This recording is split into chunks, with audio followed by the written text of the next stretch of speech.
Yeah okay, నాకు ఒక పాట గుర్తుకొస్తుంది ఇప్పుడే. 176 బీచ్ హౌస్లో ప్రేమ దేవత సాంగ్ గుర్తుందా? సో అది ఇక్కడే చేసారు వైజాగ్లో. ఈయన మా ఫ్రెండ్ సురేష్, ఈయనకు Truwell health care and home care services ఉంది.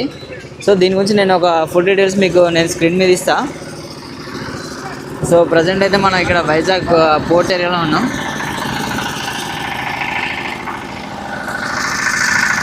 సో కనిపిస్తుంది కదా, ఇలా స్పెట్స్ అన్ని పెట్టినా అంటే ఎండ బాగా కొడుతుంది, ఎండ చాలా హెవీగా ఉంది. ఇక్కడ చూడండి ఎన్ని బోట్స్ ఉన్నాయి, ఏం కథ.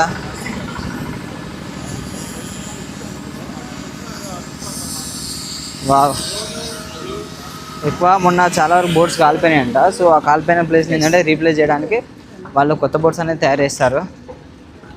యా హాయ్, నమస్తే. నమస్కారం. ఏం పేరు? ప్రవీణ్. ఏం చేస్తావు బ్రో?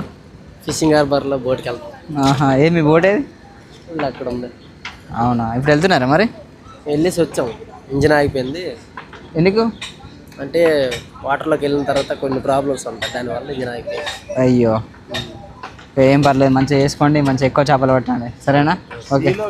ప్రాబ్లం లేకుండా ఉంటే మీరు చెప్పినట్టు అలాగే వస్తుంది సార్. వస్తుంది, వానరు బాగుపడతాడు, కళాశాల బాగుపడతాడు. ఓకే.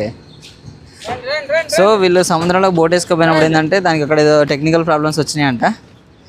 ఆ టెక్నికల్ ప్రాబ్లమ్స్ రావడం వల్ల బోట్ అనేది అంటే ఇంజిన్ ఆగిపోయింది. ఎందుకంటే వాటర్ కదా, వాటర్ పోతే ఏ ఇంజిన్ అయినా అంతే కదా. మన బైక్ కానీ కార్ కానీ సైలెన్సర్లో కొన్ని నీళ్ళు పోయినాయంటే కథం బండి ఆగిపోతుంది.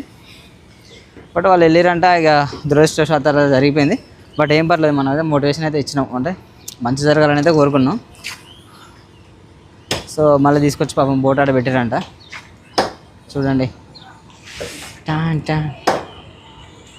నాకైతే చేయి నొప్పులు ఇస్తుంది ఇంత లాంగ్ పట్టుకునేసరికి.